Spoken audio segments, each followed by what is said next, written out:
It's Culture, Race, and Equity, a Chicago Urban League podcast. And right now, taking a seat at the table is Kurt Summers, the city treasurer. First of all, thank you for making time. Yeah, man. Congrats on the podcast. Thank you, especially on a budget day. This is a busy Yeah, day for the it city is, right it now. is. Kurt Summers, of course, is the city treasurer, which means he's responsible for $7 billion in investment portfolio for the city of Chicago, which sounds like mumbo jumbo. If you didn't go to econ school like you did, what does that mean? What does it really mean? What is the job of the treasurer?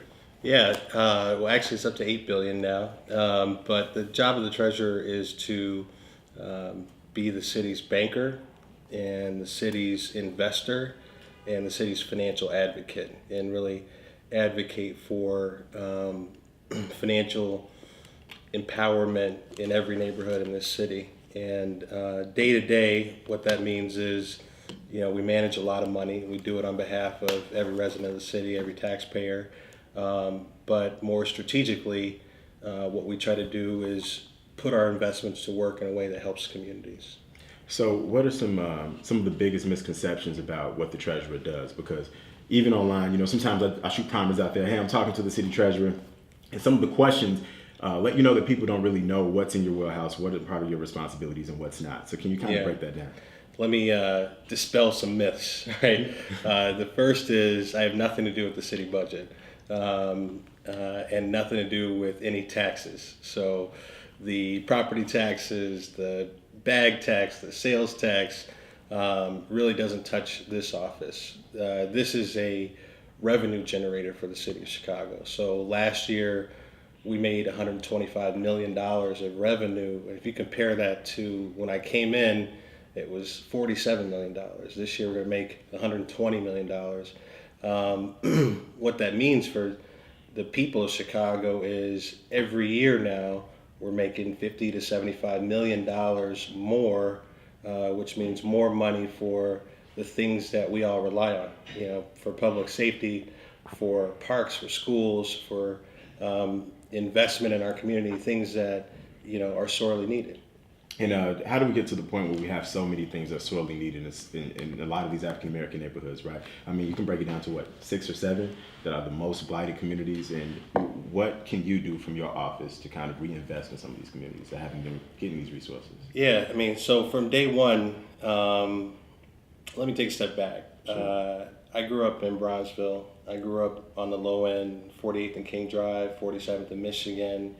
And I grew up in and love the neighborhood that I'm from. And when I think about what it looked like as a kid and what it looks like now, 30 years later, not enough has changed. And too many young kids like I did are asking the question, why aren't we worthy of the investment that takes place in other parts of the city? And you look at communities like that one, or South Shore, Roseland, Inglewood, Austin, Garfield Park, any of those where you have tremendously high unemployment, tremendously high poverty, low wages, poor performing schools. It's no coincidence that those are the same neighborhoods where we have instability, same neighborhoods where we have violence. And it's not a today issue, it's a generational issue. We've been dealing with this now across generations, and there's a cumulative effect to that, right? If I didn't have job prospects and my dad didn't have job prospects, and there's nothing, forward looking for my children, what do you think's going to happen? And that's how we got in this situation. Yeah. When I think about, it's funny, when I came in, I saw Between the World and Me, and I already had plans to reference it because there was something that Ta-Nehisi Coates said that resonated with me, and I know you were from the low end. I thought it might resonate with you as well. He was talking about how you don't know the policies that govern the situation that created the climate that you live in, but you can feel it. You can feel a hand on your community a bit differently, or rather the lack thereof, a bit differently than you would if you grew up in Wicker Park and all of these other neighborhoods. So for that kid growing up on the South Side, that younger you, what were some things that you saw that it let you know that where you were coming from was a little bit different than what your white counterparts might experience? Yeah, it's not hard to see. You tour these neighborhoods and you see more vacant lots. You see more people in poverty. You see more people that are homeless. You see more drug addiction. You see more. It's not just the violence. Everyone sort of focuses on the violence, but that's a product of a root cause.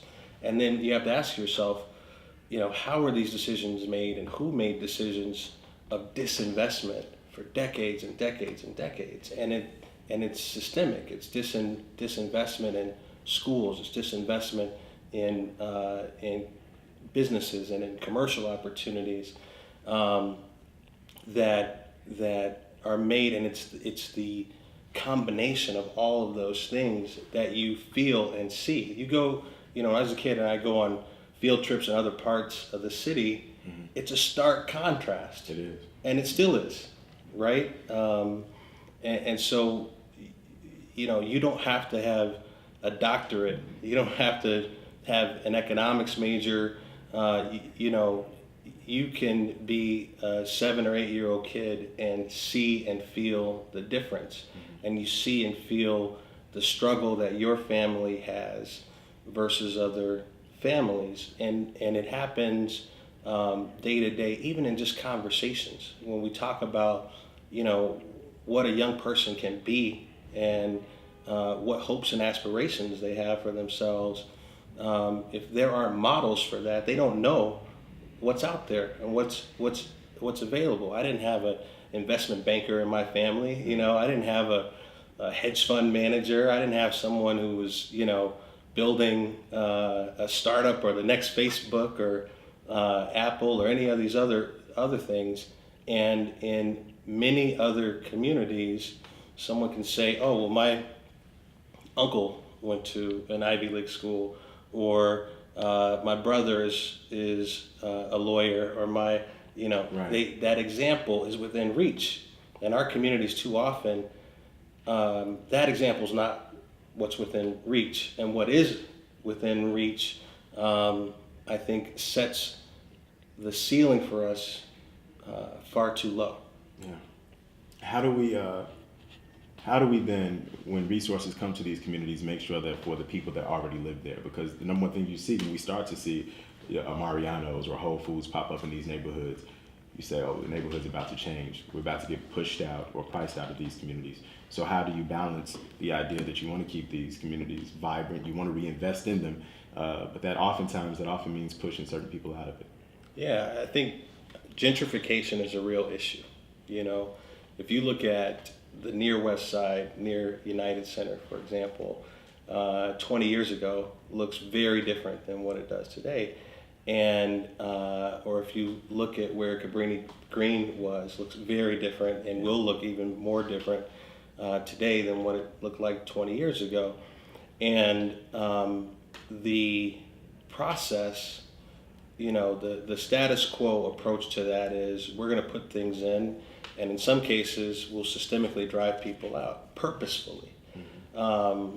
And without assuming negative intent or negative agenda, although that's there from some people, what we have to do is say, yes, we want our fair share of investment. Yes, we want more here, but we want it to be responsible, and we want it to be owned by the people who live here. We want it to be requested by the folks who are here. And then we want to have a piece of it. We want to participate in it, not just in the jobs, but in the opportunities to build entrepreneurs and build businesses there too. We need to, in our communities and in those communities in particular, as investment is coming, be owners and participate directly and make that a demand of the investment. A lot of times folks think, well, we can't, we're starving, and we've been starved of resources for decades. We can't both ask for more and then have conditions on it. Yes, you can, and we should, and that should be the lens in which any policymaker or any decision maker who says, I want to address this need for investment and capital in these neighborhoods. It's perfectly acceptable and should be understood that comes with conditions that are unique to the needs of those communities. You have examples from this office? Yeah, so what we did was day one, we looked at this set of investments that we make as a city, and I'm not talking about the budget. I'm talking about our balance sheet, the money that we invest every day. It was 7 billion now, up to 8 billion, and then across our pension funds, we're investing $25 billion. We have a mandate to invest everywhere in the world, right? In South America, in the Middle East, in South Asia, East Asia, Western Europe, everywhere but our own backyard, which happens to be the third largest market and the largest economy in the world. And I sort of came in and said, how is it possible that we have a mandate to invest everywhere in the world, but we don't have a mandate to invest in our own neighborhoods? Mm. How can we be giving capital to businesses and governments all around the country, all around the world, and we don't have the capacity or the mandate or the wherewithal to put that capital here? And that was, I took office almost 3 years ago, and from day one, we've been pushing that. And one of the ways that's been manifested is the creation of the Chicago Community Catalyst Fund, or what many people know as Fund 77, for the 77 neighborhoods. We came in and said, look, we have to invest in all of our Chicago, not just downtown Chicago, and we need to put our capital that we have, these tremendous resources, to work. So last year, the City Council approved a $100 million fund to be invested in neighborhoods, and just 2 months ago, they approved the first $50 million to go. We just introduced the board, which we hope will be passed next month, and once that happens, we're going to start putting the first $50 million of the $100 million commitment to work in the neighborhoods that need it most. How many neighborhoods is that split amongst? Well, any of the outside of the loop, any of the other 76 neighborhoods, have an opportunity to participate in it. But my view is that we need to have a disproportionate investment in the neighborhoods that have a disproportionate need. And the number's not 6 or 7. The number is probably closer to 20, mm-hmm. where there has been disproportionate negative impact to families and to communities for multiple generations. Mm-hmm. We have work to do, and we're starting in a deficit that has accumulated over time. So yes, those communities we will seek to have disproportionate investment in, because that's where the need is disproportionate. So getting down to the details, how does this trickle down to the actual person? How do we see this happen in practice? Does it mean investing in banks in those areas? Does it mean small business loans to area business owners, or what does that mean? Yeah, I'll take the banking piece separate, because there's something else that we're doing there that I'll talk about. Yeah. But specifically for this fund, here's what it means. We're going to pick a handful of partners toward the end of this year, beginning of next year, that will be our partners on the ground, that will invest directly in businesses. So when you think about retail corridors, I look at just 47th Street, where I grew up, and what a corridor that was when I was growing up and how it's not now, or 63rd Street and what that was even in the generation before me. Taking ownership and building that back up and having capital for community-based entrepreneurs who want to invest and grow there and have ideas. And these aren't grants. These aren't handouts. These are investments that they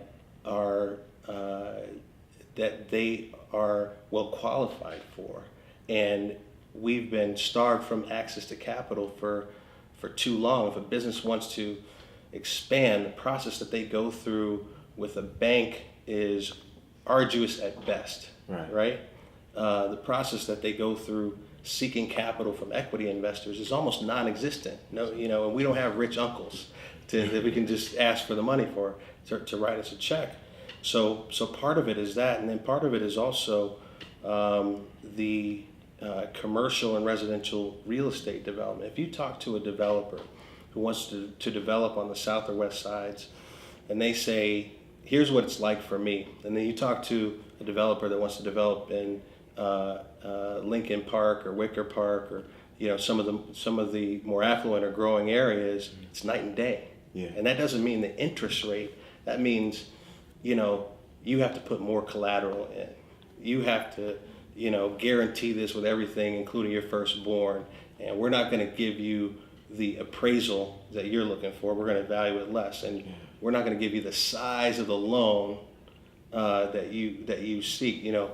There's an interesting statistic, which is black business owners in this country receive the full amount of the request of the loans that they have, commercial loans that they are seeking, only 47% of the time. White business owners, 76% of the time. So think about that. We're only getting our request half the time. And when we get the request, it comes with a set of conditions that almost make it untenable to get a project done or to grow that business. This is what we're trying to solve for. So you're going to see direct investments made with entrepreneurs, with developers in our community to level the playing field. And for a lot of these people, this would be new territory for them. So are there training programs in place as well to help would-be entrepreneurs navigate that terrain a little bit? Yeah, so there are, that's a great question, because for every 100 folks that seek capital, there might be 10 that this makes sense for, day one. But there are so many different partners out there that can help migrate an entrepreneur or migrate a company to being ready for capital, including the Urban League as one of them. So there are a host of partners that we're going to be working with to provide this migration path. And even then, there's so many other programs. There's a micro lending program, and we might say, look, you're not ready for $250,000 of investment capital, but you're ready for your first $25,000 of capital. Or you think that what you need is bank lending, but there are really no assets here. You need an equity partner, right? So let's either be that or help you find it. And that's the ecosystem that we have to create around this. Well, let's talk about that banking piece, because you've been doing a lot in that area as well. Talk about disparities and, I guess the challenges that minority bank owners face. I mean, we lost Seaway Bank. We have Illinois Service Federal, who's still black owned, but if I'm not mistaken, belongs to a Ghanaian company as well, which is still black owned as well. But you guys made an investment in that bank? Yeah, so this is Illinois Service Federal is both the first and the last black owned bank headquartered in the city of Chicago. Which is, if you think about it, remarkable and disappointing for so many reasons. The first of which is Chicago for a long time was the center of the banking industry. We have more bank branches and more banks headquartered in the state of Illinois than any other state in the union. And in that state that invented modern banking, in that state that was the center of the universe of banking, that has more banks than anyone else, there's only one black-owned bank remaining. And while this is a national issue, if you look at in 2000, when I graduated from college, there were 51 black-owned banks in the country. Now there are 22. So this is a national crisis. It's not an issue, it is a crisis. And it's a crisis because we know that community-owned banks are the ones who can best invest in their community. They know those businesses. They know those people. These are the restaurants that the loan officers go to. Mm-hmm. These are their fellow church members. These are their neighbors. This isn't some name or social security number on a loan application. And the guesswork that most underwriters, most large commercial banks, big banks, are guessing. They don't know that community. They don't know that business owner. They don't know that restaurant. But the local community banks do. And if we're going to be serious and intentional about investing in the black community, we have to invest in the last black-owned bank. And in this case, we invested $20 million in a deposit with Illinois Service Federal, which almost accounted for 20% of their assets. And it's the largest deposit in their history as the oldest black-owned bank in the city. And it wasn't easy to get done, let me tell you, for a lot of reasons. Structurally, they're under transition from new ownership. They had to shore up their balance sheet and be ready for that. But also, candidly, when you do things like this, there are plenty of folks that are perfectly happy with the status quo, that don't want to see capital going from large traditional institutions and going into small black-owned banks. And we had to fight against all of that. Are these banking folks who are opposed to that, or politicians, or both? You name it, and not all of them en masse, but the reality is, this is a system that we live in this country that has winners and losers. It has haves and have-nots. And those that have would like to keep what they have, right? And anything that is viewed as a change in the system that they've been able to enjoy for as long as black people have been in this country is a change that can be viewed as a detriment to them. And I think that's short-sighted. I mean, the reality is this. We are all members of the same community in this city and in this country. And we can't be great if we're leaving entire segments of the population behind. We can't be great when there are neighborhoods where you have poverty rates of 30, 40%. We have unemployment rates that are 4 or 5 times, because in those areas, we're not getting our contribution to society. We're not getting our contribution to the local economy. So no matter what side of that you've fallen on, anyone should be able to recognize that more from those communities that have struggled means more contribution to the local economy, which means greater opportunities for everyone in this city. Can you break down how black banks became so battered? Because there was a push, let's say, 2 summers ago, everyone was move your money to a black bank. There was that big push, and in the midst of that, we started to lose these banks. Was it a little too little? Was it too little, too late? And how did black banks get in this position? Yeah, I mean, a little bit of it was too little, too late, and this is something that's been happening for a number of years now. But it can't all be solved within the black community, right? I got my deposits at ISF and other black-owned banks. Don't get me wrong, if everyone did, we got 900,000 black folks in Chicago. If everyone had a bank at the last black-owned bank, it would shore up their balance sheet a great deal. But the reality is, when you look at the banking industry in the United States, $16.5 trillion of assets. Black-owned banks in the United States only have $5.5 billion of assets. That's less than 0.1%, right? So think about the size of our population and our contribution to the national and the local economy, 0.1%. And much of that is because we don't have the institutional investment, we don't have the institutional relationships, you don't have folks doing things like what we did last month with ISF. Right. Last question. This is a loaded one because this is not a problem that you can solve in a day. But what is something that someone could do today if they're tired of seeing their communities go underinvested in, if they're tired of seeing what we talked about, everything that we saw on this podcast? Does it mean supporting the Chicago Urban League? Does it mean, what can constituents do to help you do your job? Yeah, I mean, I think the first thing is get the word out about the economic nature of the crisis that we're in. It's not just with banking, but it's in sort of every aspect of commerce that you can imagine. We need to, as people who want to make change, recognize the role that capital plays in that. And so many of us say, look, we want to change, and we're going to go, work at a nonprofit, we're going to work at a social service agency, we're going to work and make change that way, which is proper and right and accurate, and those are the folks who are on the front lines providing the services. But ultimately, what they need to provide those services is capital.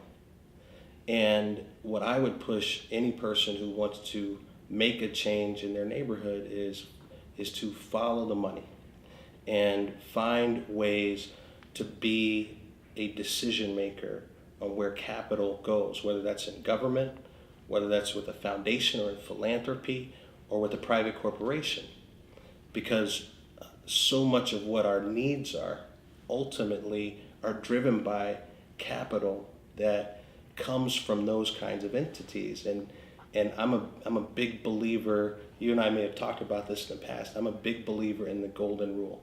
And I learned it at an early age, and that rule is he or she that has the gold makes the rules. And we can build the best nonprofit in the world, but we can only reach as far as our resources will allow. We need to practice the golden rule and have ownership over the gold so that we can make the rules. Man, always good to connect with you, City Treasurer. City Treasurer Kurt Summers, thank you a ton for taking Appreciate you, man. I appreciate it. Absolutely. All right.